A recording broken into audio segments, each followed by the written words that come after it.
ஓம் நம சிவாய.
ஐயா, தங்களுக்கு ஏதும் ஆகவில்லையே?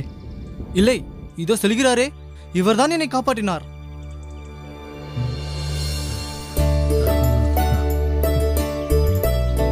ஐயா, யார் இவர்?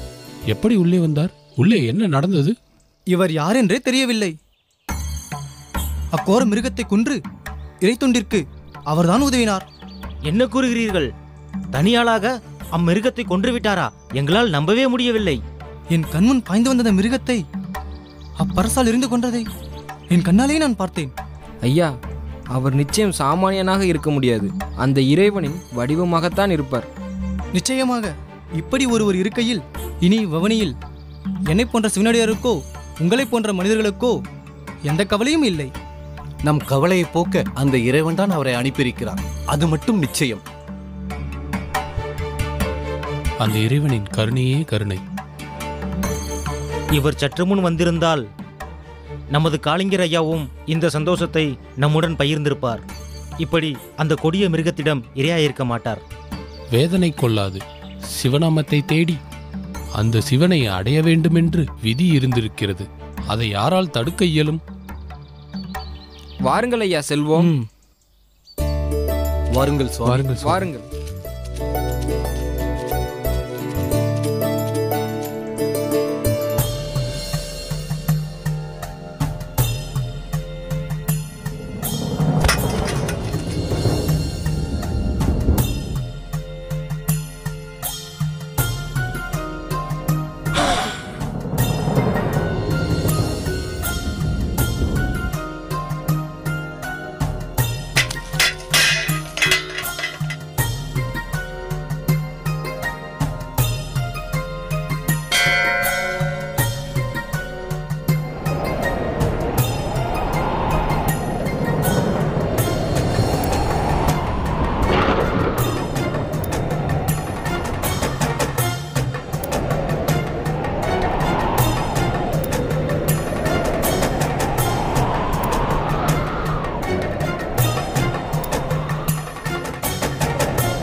ஐயோ!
हर हर महादेवा, हर हर महादेवा।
ஓம் நம சிவாய.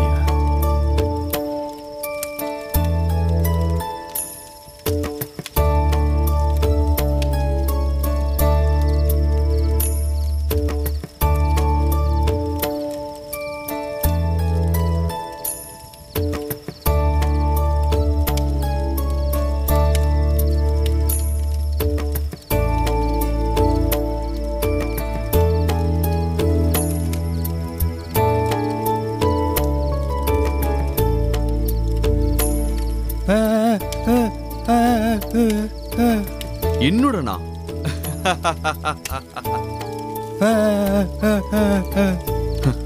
சித்தன் போக்கி சிவன் போக்கி என்று செல்பவன் நான். என்னுடன் இருக்கப் போகிறேன் என்று கூறுகிறாயே. பந்தம், பாசம், பசி இவை அனைத்தையும் கடந்தவன் நான்.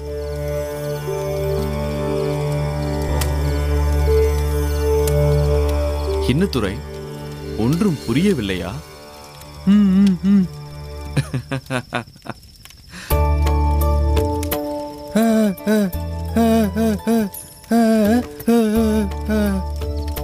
எனக்கு உதவியாகவா? எப்படி?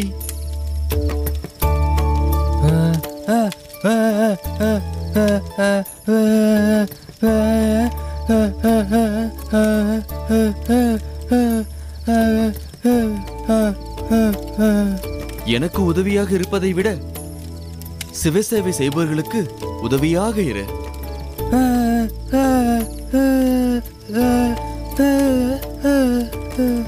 ஆம்.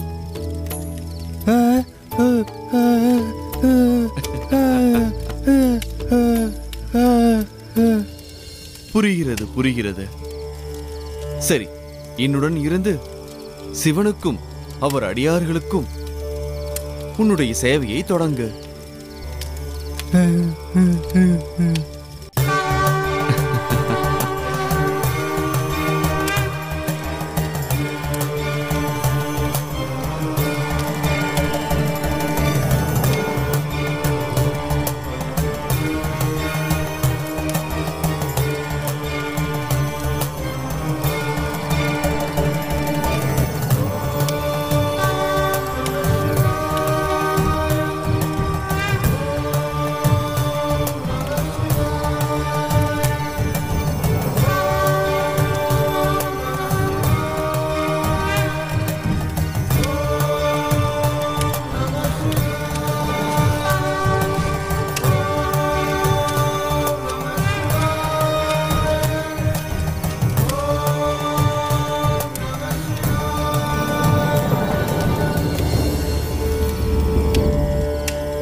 அடடே, கணக்கு பிள்ளையா? என்ன சிவகாமி ஆண்டாரே, நலமா? இறைவன் அருளால் நலமே. என்ன சிவகாமி ஆண்டாரே, கணக்கரை வரவேற்று விசாரிக்கும் தாங்கள் அவருக்கு ஊதியம் கொடுக்கும் இந்த ஜமீனை கண்ணுக்கு தெரியவில்லையா? கொஞ்சம் கூட மரியாதை தெரியவில்லையே. தாங்கள் தான் ஜமீன் என்பது இன்றுதான் எனக்கு தெரியும்.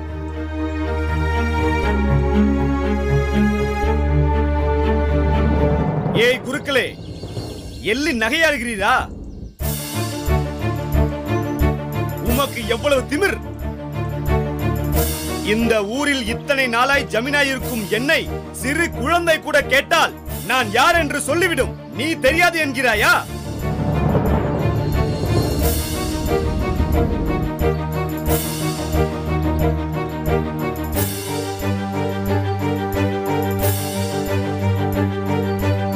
இதுதான் சாமியார் பயல்களுக்கே உள்ள திமிர் என்பதா?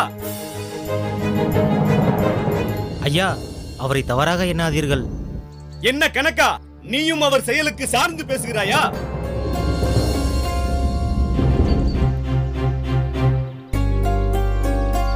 ஐயா, அப்படி இல்லை. பிறகு எப்படி? இவர் சிறுவயதிலிருந்தே இந்த கோவிலே உலகம் என்று வாழ்கிறார். இதை தாண்டி இவர் செல்லும் இடம் கோவிலுக்கு சொந்தமான நந்தவனத்திற்கு மட்டும்தான்.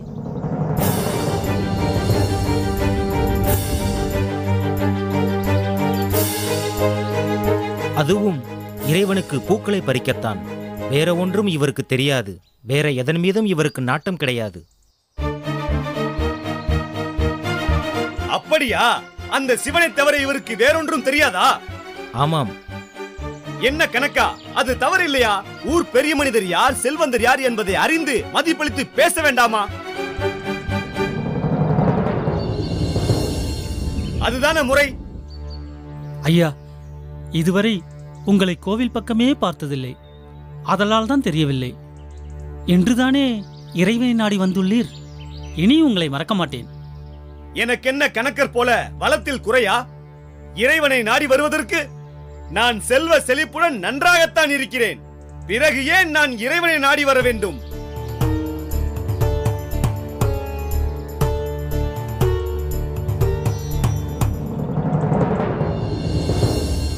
இப்போது குறை வந்து விட்டதா? ஏன் திடீரென்று இறைவனை நாடி வந்துள்ளீரே, அதுதான் கேட்டேன். இறைவனை ஒன்றும் நான் நாடி வரவில்லை. இறைவன் நாடியதால் நான் வந்தேன்.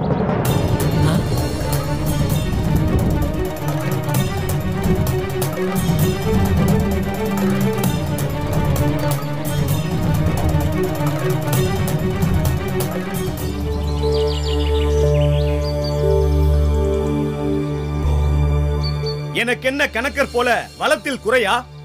இறைவனை நாடி வருவதற்கு நான் செல்வ செழிப்புடன் நன்றாகத்தான் இருக்கிறேன்.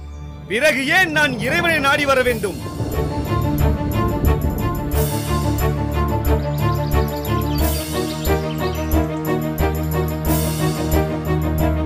இப்போது குறை வந்து விட்டதா? ஏன் திடீரென்று இறைவனை நாடி வந்துள்ளீரே, அதுதான் கேட்டேன். இறைவனை ஒன்றும் நான் நாடி வரவில்லை. இறைவன் நாடியதால் நான் வந்தேன்.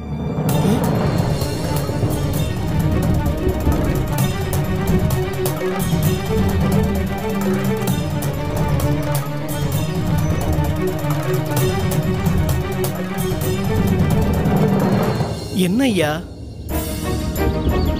சிவகாமி ஆண்டாரே, இவர் கூறுவதின் பொருள் உங்களுக்கு புரியவே இல்லையா? ஏற்கனவே கோவில் தர்மகர்த்தாவாக இருந்த சொக்கலிங்கம் மறைந்ததால் மேலிடத்திலிருந்து ஊரிலேயே பெரிய மனிதர் இவர்தான் என்று இவரை கோவில் தர்மகர்த்தாவாக நியமித்துள்ளனர். அப்படியா? மிக்க மகிழ்ச்சி அடைந்து கொள்ளுங்கள்.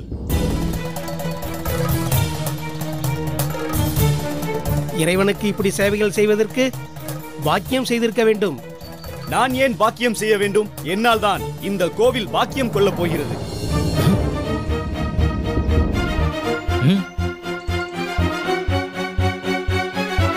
என்ன கணக்கரே? ஐயா, என்னை பற்றி எடுத்து கூறவில்லையா? நான் யார்? என் பரம்பரை என்ன? என் தலைமுறை எப்படிப்பட்டது? இந்த ஊரிலே என் மதிப்பு எப்பேற்பட்டது? நான் தர்மகர்த்தா ஆவதில் இந்த கோவிலுக்கு தனி கௌரவம் வரப்போகிறது.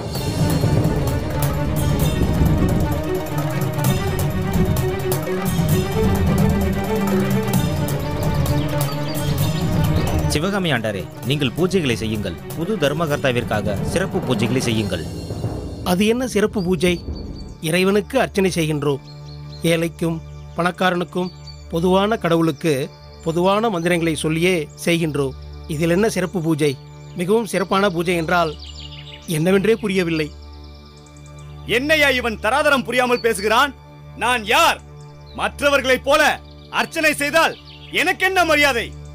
அதற்காக வழக்கமாக கூறும் மந்திரங்களை மாற்றியா கூற முடியும்? என் முன்னோர்கள் அப்படி பாகுபாடுடன் எதையும் எனக்கு கற்றுத்தரவில்லையே. இதோ பார் குருக்களே. ஐயா, கோபம் கொள்ளாதீர்கள். நீ சும்மா இரு கணக்கா. குருக்களே, பொறுப்புகளை ஏற்பதற்காகத்தான் நான் வந்தேனே ஒழிய நீ நடத்தும் அற்ப பூஜைகளை கண்டு களிப்பதற்காக நான் இங்கு வரவில்லை. அதை நீயே நடத்திக்கொள். மரியாதை தெரியாதவனே.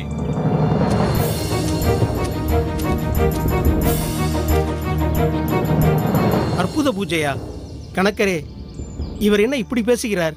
பயம் கொள்ளாதீர்கள். போக போக எல்லாம் சீராகிவிடும். கணக்கா, இதோ வந்துவிட்டேன் ஐயா.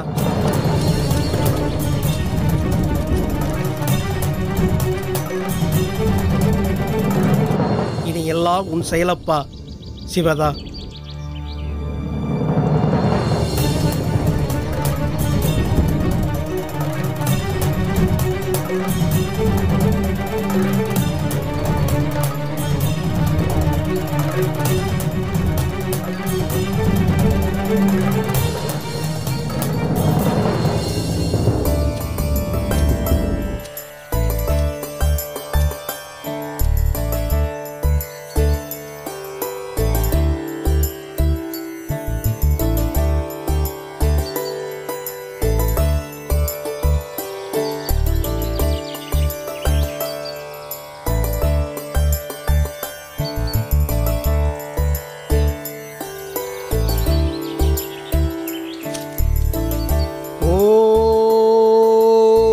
நம சிவாய.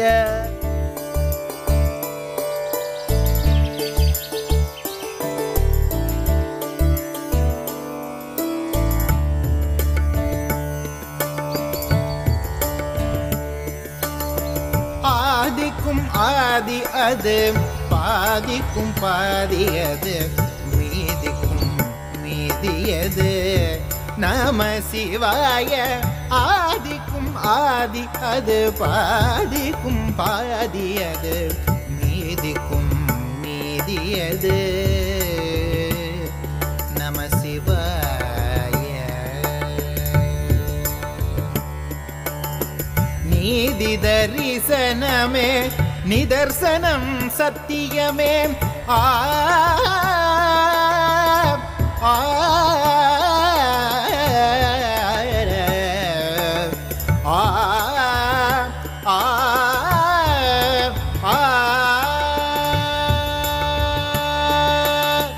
நீதி தரிசனமே நிதர்சனம் சத்தியமே. போதித்த ஞானமே புகழும் தெய்வீகமே. போதித்த ஞானமே புகழும் தெய்வீகமே. ஆதிக்கும் ஆதியது, பாதிக்கும் பாதியது, மீதிக்கும் மீதியது. நம சிவாய. ஆதிக்கும் ஆதியது, பாதிக்கும் பாதியது, மீதிக்கும் மீதியது. நம சிவாய. சோதிஸ்வரூபம் சுந்தர ஈஸ்வரம். சோதிஸ்வரூபம் சுந்தர ஈஸ்வரம். சூடும் ஒளியுமாகி சுகம் தரும் வேதம். சோதிஸ்வரூபம் சுந்தர ஈஸ்வரம். சூடும் ஒளியுமாகி சுகம் தரும் வேதம். மாதுக்கு ஒரு பாகம் மட்டும் இடம் தந்த ரூபம்.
மாதுக்கு ஒரு பாகம் மட்டும் இடம் தந்த ரூபம் மனதுக்குள் அடியவர்க்கோ தந்த மாபெரும் இடம் மனதுக்குள் அடியவர்க்கோ தந்த மாபெரும் இடம் ஆதிக்கும் ஆதி அது பாதிக்கும் பாதி அது மீதிக்கும் மீதியது நம சிவாய ஆதிக்கும் ஆதி அது பாதிக்கும் பாதி அது மீதிக்கும் மீதியது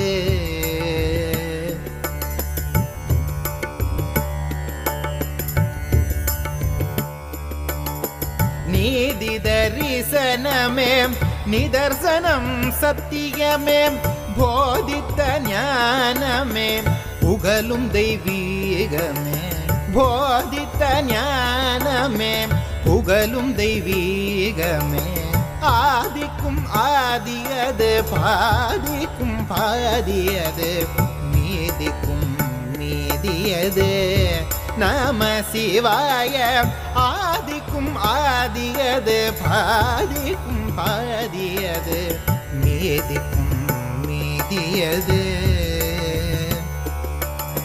நம சிவாய.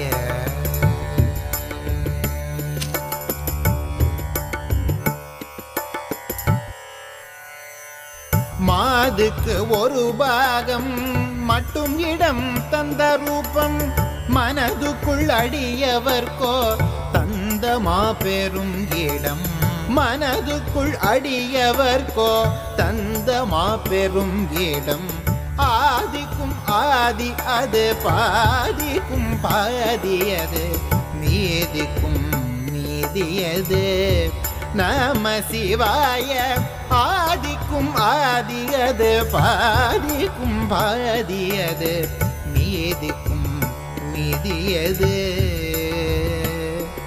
நம சிவாய. ஆ ஆ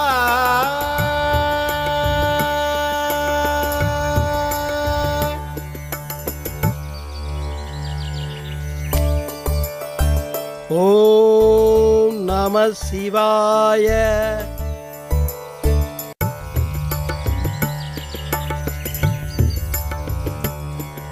நம சிவாய. ஆ ஆ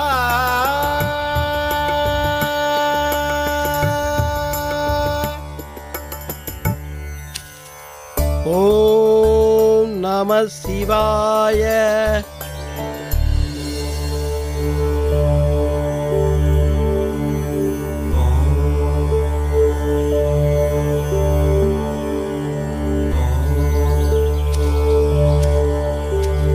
வாருங்கள் ஐயா, வாருங்கள்.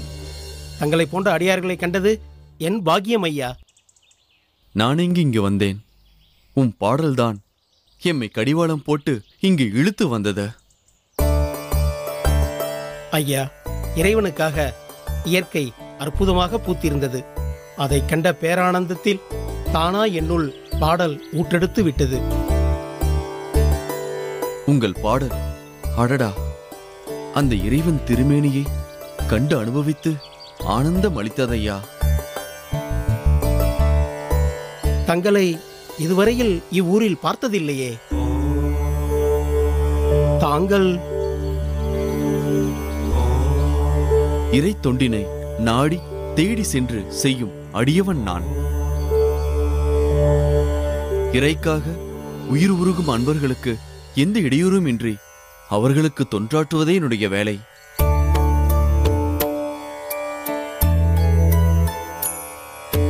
பிறப்பின் ரகசியம் அறியாது இறைவன் தூவிய விதையாய் இங்கு பிறந்து வெடித்து சிதறிய இளவ பஞ்சினை போல் போகும் திசையில் நாடோடியாய் அலைந்து திரிகின்றேன். தங்கள் தொண்டு நிச்சயம் சிறக்கட்டும். இவர்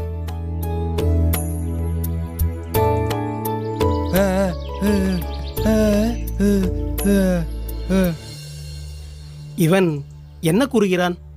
இவனால் வாய்ப்பேச இயலாதா?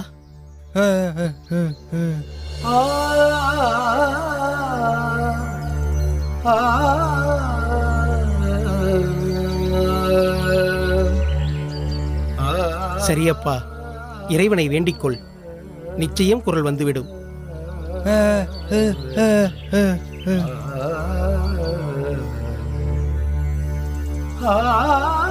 ஏனப்பா அப்படி கூறுகிறாய்? இறைவன் துதிபாட வார்த்தை வேண்டாமா?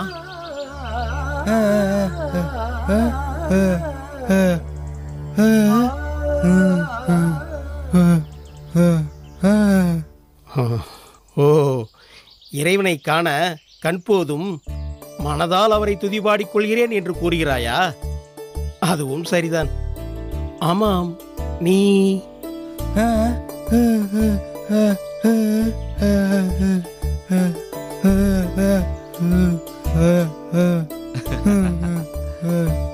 ஓ, இவர் செய்யும் தொண்டிற்கு ஒத்தாசை செய்கிறாயா? நல்ல விஷயம்பா. ஒரு நிமிடம் பொறுங்கள்.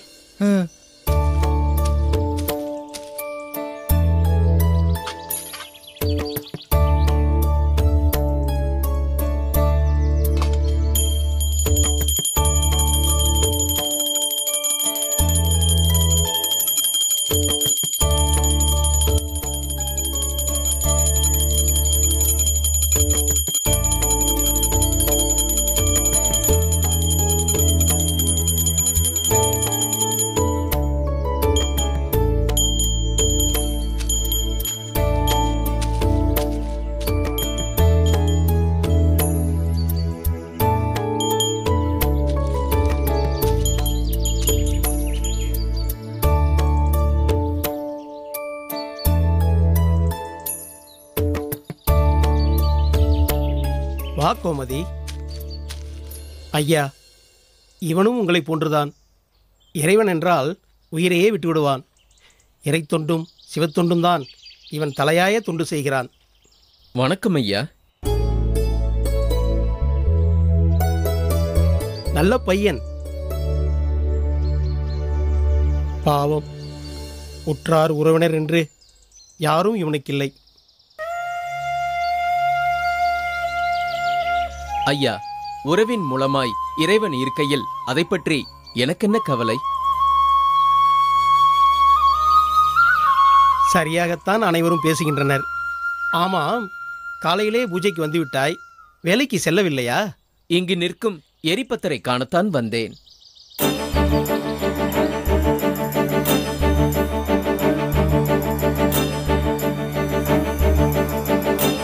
எரிபத்தரையா? சிவனுக்கோ அவரது அடியவர்களுக்கும் துன்பம் நேர்கையில் தன் பரசால் எரிந்து துன்பத்தை பத்தி விரட்டுவதால் இவரை அனைவரும் எரிபத்தர் என்று கூறுகின்றனர்.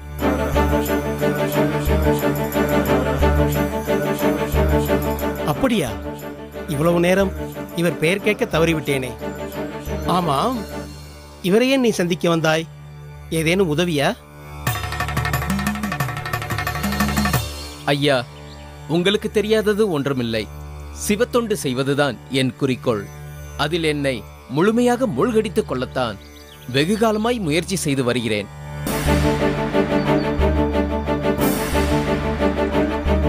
நேற்று கூட கொடிய மிருகத்திடமிருந்து சிவனடியாருக்கு உதவி தொண்டு செய்ததை என் கண்களாலேயே பார்த்தேன். ஊரே நடுங்கி பின்வாங்கிய வேளையில் தனியாளாய் நின்று எத்தகைய சிவப்பற்று இருந்தால் இப்படி செய்திட முடியும்? ஆதலால் இன்று முதல் தொண்டாற்றலாம் என்று முடிவு செய்துள்ளேன். அவர் சாது அல்லவா? அவருக்கு எதற்கு தொண்டு? என்னுடைய செயல் இறைவனுக்கு தொண்டாற்றுவது. எரிபத்தரை கண்ட நிமிடம் அவருக்கு அடிபணிகள் செய்ய முடிவெடுத்து விட்டேன். நீங்கள் என்ன கூறுகிறீர்?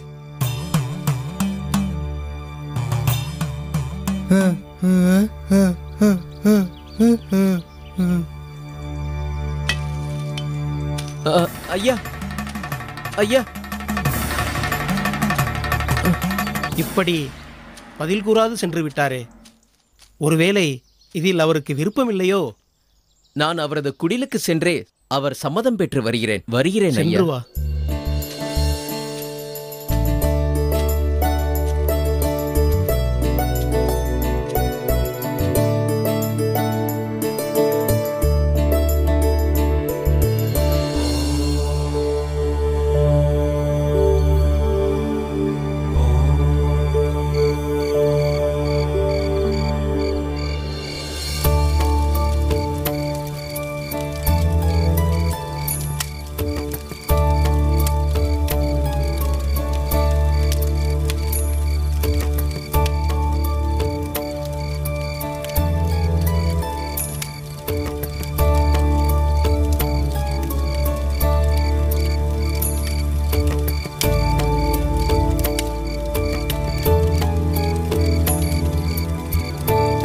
ஐயா,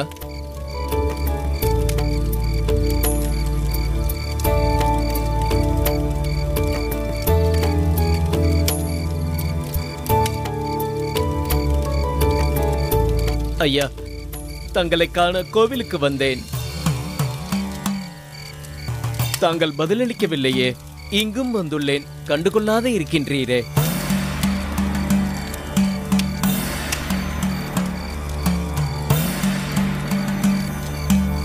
ஐயா, தங்களை போன்ற சிவனடியார்களுக்கு உடனிருந்து ஒத்தாசையாய் தொண்டுகள் செய்ய வேண்டும். அதன் மூலம் என் பிறவி பயனை அடைய வேண்டும் என்று நினைக்கிறேன்.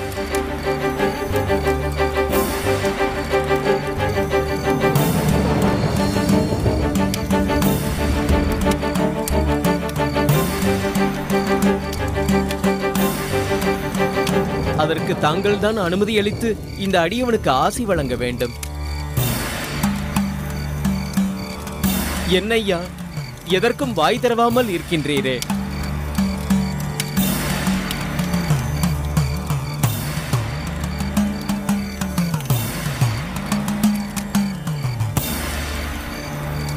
ஐயா, தங்களுக்கு விருப்பமில்லையா? என்னை அடியவனாக ஏற்றுக்கொள்வீர்கள் என்ற நம்பிக்கையில்தான் வந்துள்ளேன்.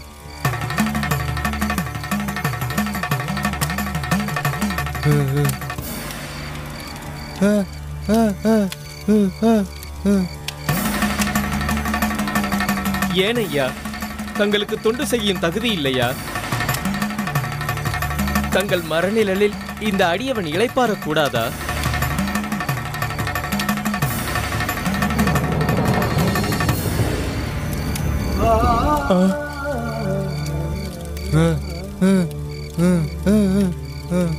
குருவாய் உம்மை ஏற்றுக்கொண்டேன். ஆதலால் நீங்களிடம் கட்டளை தன்னில் சிரமேற்கிறேன். தங்களது கட்டளைக்கு அடிபணிந்து இங்கிருந்து செல்கிறேன். ஆனால் உங்களோடு இணைந்து இறை தொண்டில் லயிக்க காத்து கொண்டிருக்கிறேன் ஐயா. நான் வருகிறேன்.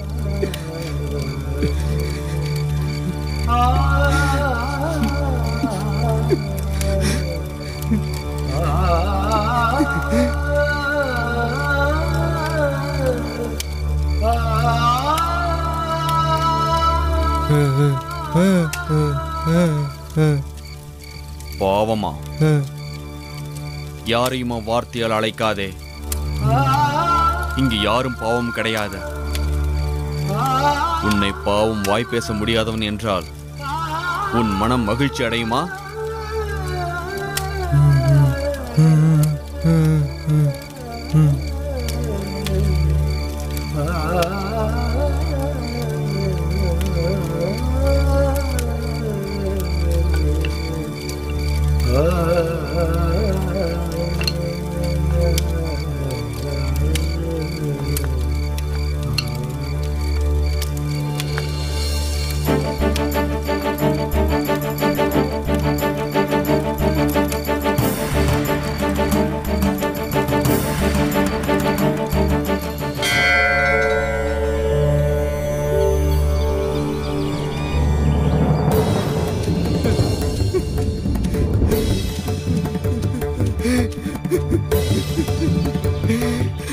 இறைவா,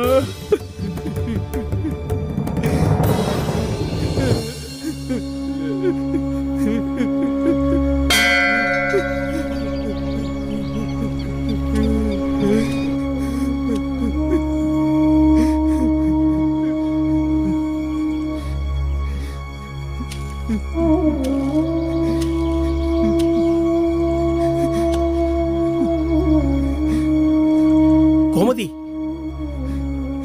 ஏனடா அழுகிறாய்? ஐயா, இறை தொண்டு செய்வதற்கு தகுதிகள் வேண்டுமா? ஏன் கூறுங்கள் ஐயா. அந்த இறைவனுக்கு தொண்டு செய்ய அவர் மீது நாம் அன்பு கொண்டால் மட்டும் போதாதா? வேறு என்ன தகுதிகள் வேண்டும்?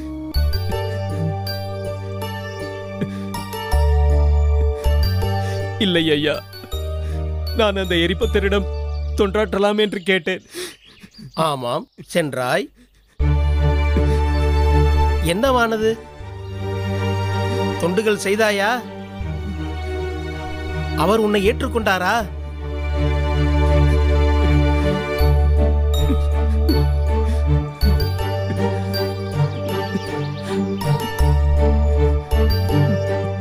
என்ன கோமதி, பதில் கூறு. என்னவானது? அவர் என்னை ஏற்க மறுத்து விட்டார்.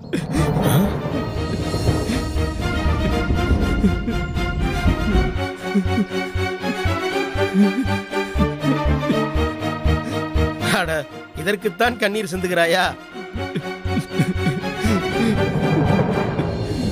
பின்ன இறை விஷயத்திற்கன்றி வேறு எதற்கு நான் கலக்கம் கொள்வேன்?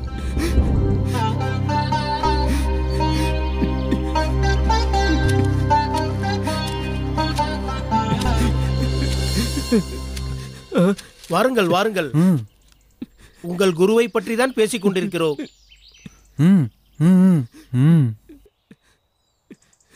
நீங்கள் எளிதாக கூறிவிட்டீர்கள். இந்த விஷயத்தில் எப்படி கலக்கம் கொள்ளாமல் இருப்பது?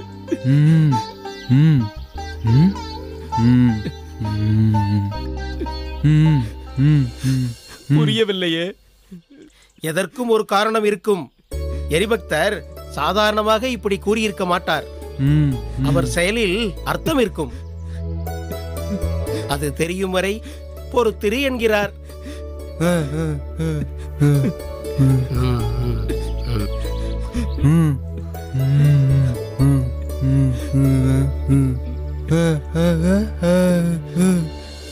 எரிபக்தர் தியானிக்கும் நேரமாம்.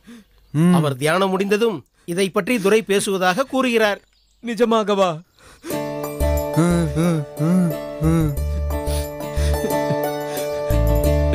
சரி ஐயா.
தேன்கூட்டிலிருந்து இறைவனுக்காக தேன் சேகரிக்கச் சென்றேன்.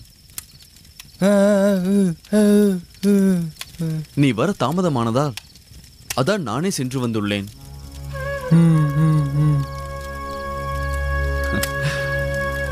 இதில் மன்னிப்பதற்கு என்ன இருக்கிறது?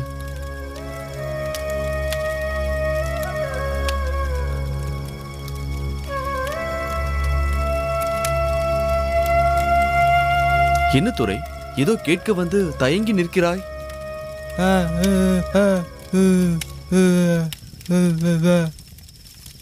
அந்த கோமதியை பற்றி கேட்கிறாயா?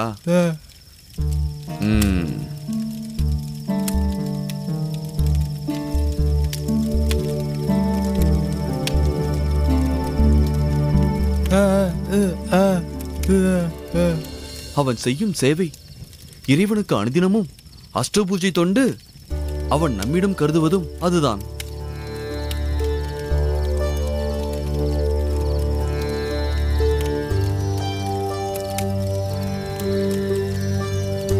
ஆனால் நாம் செய்வதோ சிவத்தொண்டிற்கு இடையூறாய் இருப்பவர்களை கொலை, வெட்டு, குத்து என்ற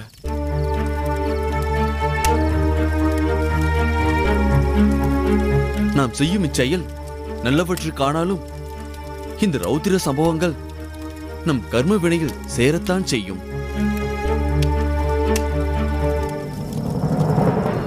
இதிலிருந்து நாம் தப்ப முடியாத. நாம் மாட்டிய இந்த சூழல் நம்மோடு போகட்டும். வீணாய் அவனும் ஏன் இதில் சேர வேண்டும்? பாவம் தன்னை ஏற்க வேண்டும். ஐயா, அந்த பாவத்தை ஏற்க நான் தயார்.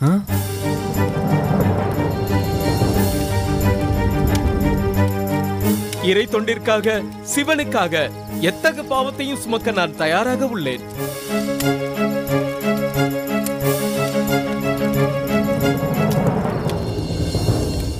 வாய் வார்த்தையால் எதையும் கூறுவது சுலபம். அதை செயலில் காட்டும்போதுதான் அதன் பாதிப்பு தெரிய வரும். ஐயா, இறை தொண்டிற்கு நான் உயிரை விடவும் தயாராக உள்ளேன். தயவு செய்து என்னை ஏற்றுக்கொள்ளுங்கள்.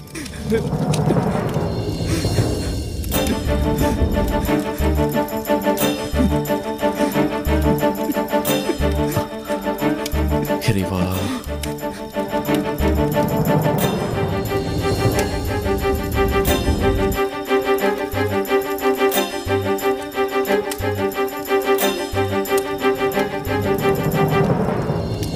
எழுந்திரு கோமதி.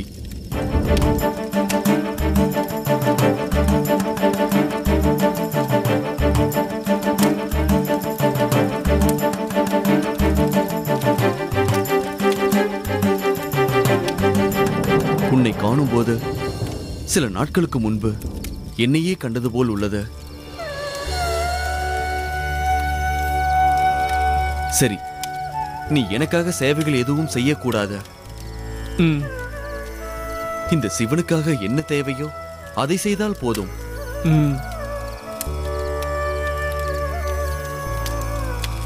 ஐயா, உங்களோடு பயணிக்கும் இந்த வாய்ப்பு ஒன்று போதாதா? இதை தாண்டி வேறு என்ன வேண்டும்? தாங்கள் கூறுவதையே தங்கு தடையின்றி செய்வேன்.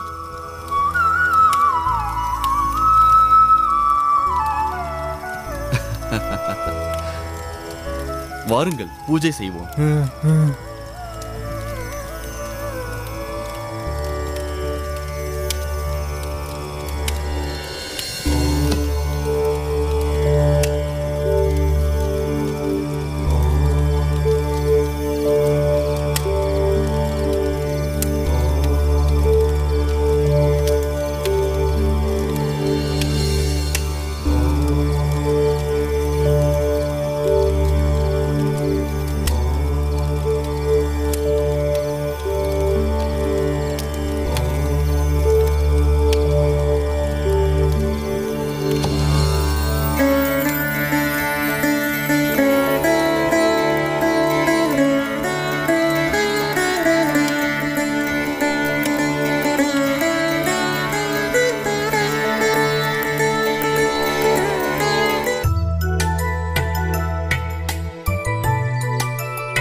கவலை கொள்ளாதே. இறைவனிடம் பாரத்தை போட்டு விட்டீர்கள் அல்லவா? இனி எல்லாம் நல்லபடியாகத்தான் நடக்கும். இல்லை ஐயா, கால்நடைகள் சர்ப்பம் தீண்டு இருந்தது அபசகுணம் என்று ஊரார் கூறுகின்றனர். நற்சகுணம், அபசகுணம் அனைத்தையும் உருவாக்குவது அந்த இறைவன்தான். அவர் இருக்கையில் நீர் கவலை கொள்ளாதீர். ஆமாம் ஐயா, ஏழைப்பாளைகள் கடைசியாய் நாடி வருவது இறைவனிடம் மட்டும்தான். எப்படிப்பட்ட சூழலிலும் நாம் விழுந்து தொழுவது அவரது காலடியில்தான். அவர்தான் அருள் பாலிக்க வேண்டும். நிற்கதியற்றவராய் யாரையும் இறைவன் விட்டுவிட மாட்டார்.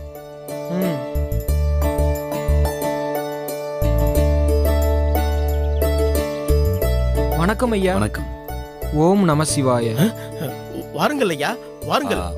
உங்கள் பெயர் என்ன? சிவகாமி ஆண்டார். சிவகாமி ஆண்டார், இந்த ஆபரணங்கள் இறைவனுக்காக விசேஷமாக செய்யப்பட்டது.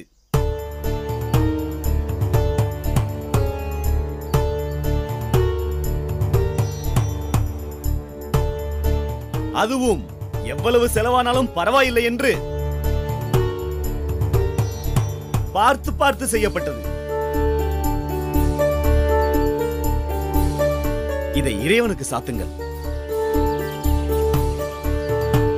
ஐயா,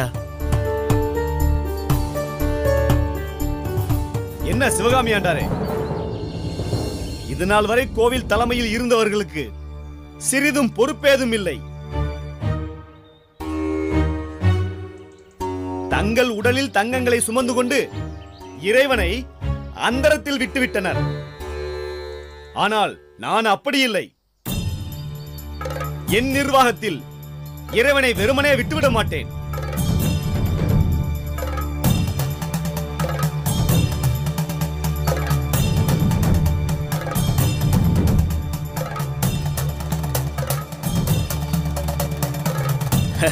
என்னையா நானே பேசிக் கொண்டிருக்கிறேன்? இவ்வளவு நகைகளை பார்த்து தங்களுக்கு என்னை புகழ வேண்டும் என்று தோன்றவில்லையா? ஐயா, இனி கோவிலுக்கு வரும் பக்தர்களின் கண்கள் தங்க பிரதிபலிப்பில் ஜொலித்திட வேண்டும். இந்த ஏகாம்பரத்தின் நிர்வாகத்திலே மெச்சி பேசி அவர்கள் மனம் நிறைய வேண்டும்.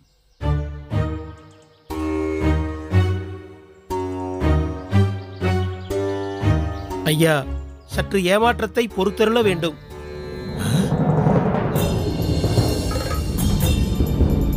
ஏன்? எதற்கு? இல்லை, இந்த கோவிலுக்கோ பொதுவாக சிவனுக்கோ ஆடம்பரங்கள் பிடிக்காது. அதற்கு அவருக்கு தங்கத்தால் ஆபரணங்கள் இடுவது முறையல்ல.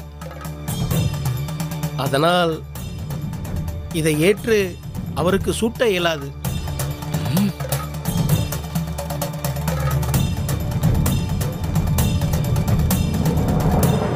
குருக்களே, உனக்கு எவ்வளவு திமிர்! என் பேச்சை மீற உனக்கு எவ்வளவு அகம்பாவம்!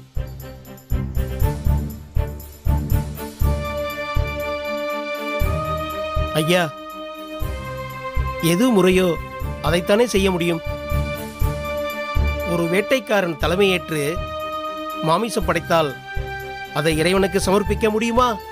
என்னையும் வேட்டைக்காரனையும் பொருத்தி பேசுகிறாயா? என் தகுதிக்கு நிகராய் ஓமை கூட கூற தெரியாத உமக்கு. ஐயா, அப்படி இல்லை. எப்படி இல்லை? என்னை அவமானப்படுத்த வேண்டும் என்றே நீ அவமதிக்கிறாய். அது மட்டும் எனக்கு நன்றாக புரிகிறது.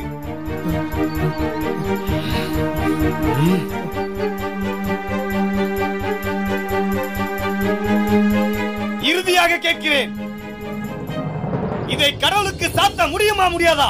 தவறாக எண்ண வேண்டாம். நிறுத்துமையா உன் பேச்சை. இனி தவறாக எண்ணாவிட்டால் தான் தவறு. இவனிடம் என்ன பேச்சு? இவனை எப்படி கவனிக்க வேண்டுமோ எனக்கு தெரியும். பார்த்துக் கொள்கிறேன். நீ வாருமையா.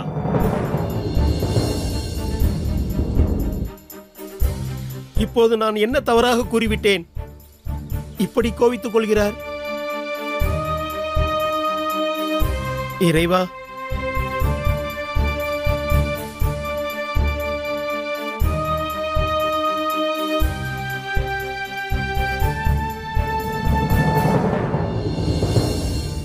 தங்கத்தால் ஆபரணங்கள் இடுவது முறையல்ல.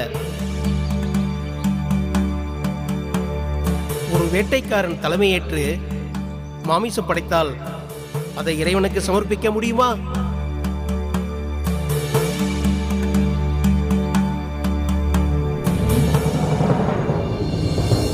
ஐயா, இன்னும் உங்கள் கோபம் தணியவில்லையா?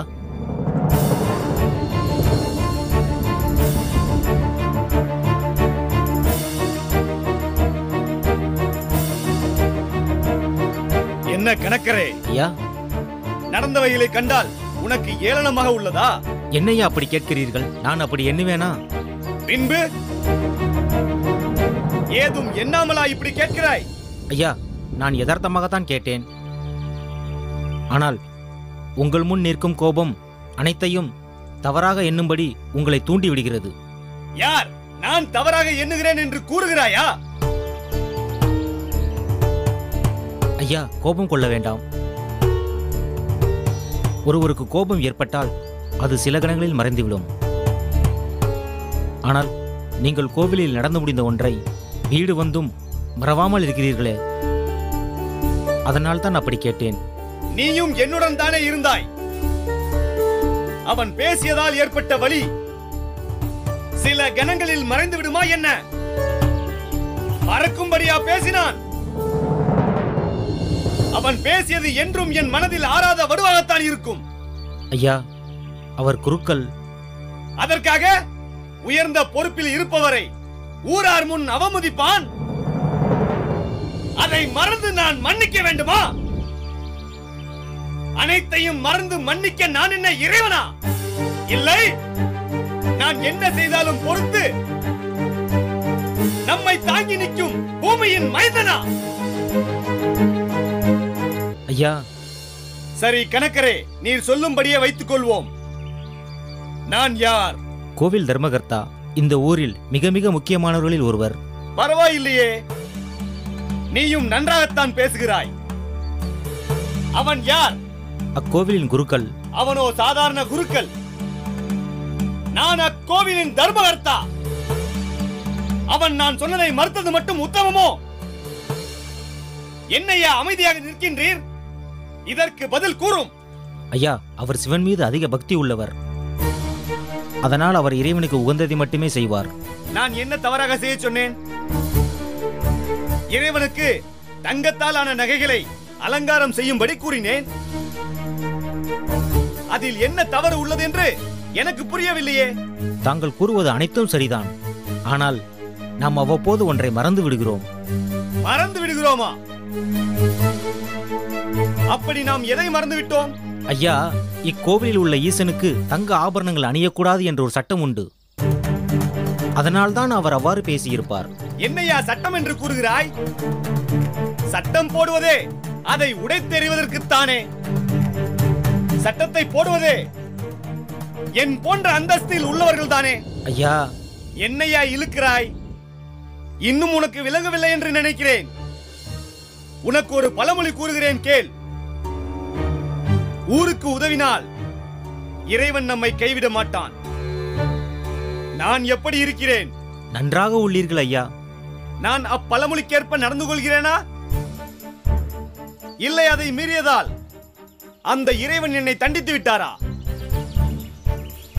அப்படி இருக்கையில் கோவிலின் விதியை உடைத்தால் அதில் ஒன்றும் தவறில்லையே.